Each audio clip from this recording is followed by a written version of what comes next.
welcome back to Twin Cities Live. We're thriving with Twin Cities Live today. And you know what? We're all looking to be our best selves. That's why we started this series. And a part of that self-care, everybody, is your annual wellness exam with your primary care physician. It's one of those things, don't think of it as something you have to do. Think of it as something you get to do. Yeah, that's a good perspective, because I think a lot of people hear that and they're just like, nope, don't want to do it, but it's probably the best thing here for you. So here are tips on getting prepped, plus how you can make the most of it. We have Dr. Abbie Miller. She's the Chief Medical Officer for UnitedHealthcare of Minnesota. And welcome, and it's good to see you again. Thank you. Thanks for having me back. I love that we're talking about maximizing that time that you get with your doctor, because I think sometimes people get nervous when they're in there, and we all know that doctors are busy, but we also know that doctors want to keep you healthy. But if you're not communicating with them, it can be difficult to get the most out of the visit. So when it comes to getting an annual wellness exam, a lot of us are used to that, like kids have to do it. They do sports physicals and things like that. Why is it important for adults to do that? Yeah, so absolutely. It's such an important visit for everyone.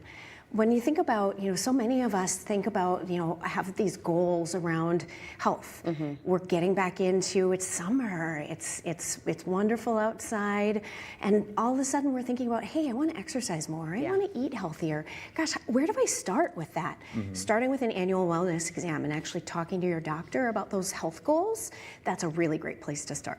Yeah, so we're a few months here into 2024. So I know for New Year's resolutions and all that stuff, it's probably best to do this like really, really early, maybe even before, and say like, this is what I want to do. I want to lose 10 pounds this year, and like, what's the best way to get started? So it's obviously we're a little bit into this, but goals can change and all that stuff, so we can still get into our annual exam. So what exactly happens in the annual exam? Like, how thorough are you for both men and women? Where are you looking? What's going on? Where are you probing? Exactly.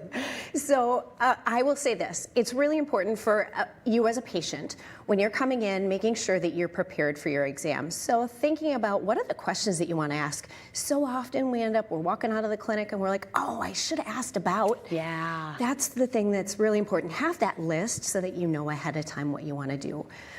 The other thing, make sure that you've got a list of your medications, your family history, know those sorts of things. When you're in and having that exam with the doc, you should have some time where you can actually talk about your questions, talk about concerns, talk about your personal health goals, and then expect an examination. Height and weight check, blood pressure check. There might be some blood tests, some routine blood tests, maybe cholesterol screening, blood sugar screening, and then a physical exam, listening to your heart, your lungs. For women, there could be some additional examination. For men, same thing, thinking about like the prostate or a pelvic exam. Listen, when I'm there, I'm like, give me all the test results you have. Like, take as much blood as you need. Like, let's get her going. I want to know what's happening in there. The relationship with a primary care physician is important. What's the impact of having a long-term relationship with someone you know and you trust versus just kind of willy-nilly going to a random doctor here and there? Yeah, absolutely. So an annual care visit is a great time to establish that relationship with a primary care doctor. We know that people who have primary care doctors tend to have better overall health. They tend to get those preventive screenings on time. It also saves money, because when you have that primary care doctor, you've got that urgent concern. Maybe you're like, oh, I think I might have an ear infection. I've got a sinus infection. It's 12 times more expensive to go to the ER than it is to see your primary doctor for just a routine illness visit. That's a big deal. So again, 12 times. Yeah, that's a crazy number. What if you don't have one though? Like, there's been a long time where my wife didn't have like a true doctor. Like, I had one for my football days, but she didn't really have one. So like, what's your best advice if you don't have an actual primary care doctor that you've seen for years and years? And then plus, our virtual appointments, do those work on the annual basis as well? Yeah, so I would say a great place to start for looking for a primary care doctor. So actually going to your health plan's website or your health plan's app is going to give you an idea of which primary care providers are available in your network and in your area. Again, it's important to have that person that's convenient to you. So is that a clinic that's close to home or maybe close to work? Yeah.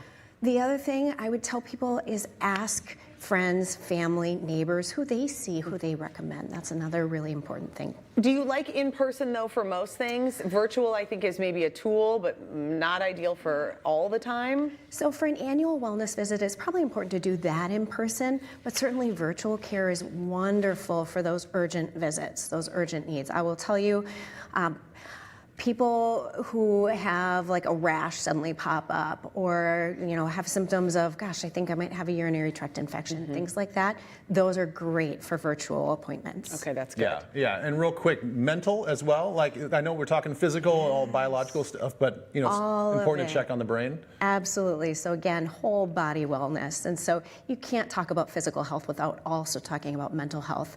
So that's a really important thing when you're talking to your primary care doctor. We know that 1 in 5 adults are struggling with a mental health illness.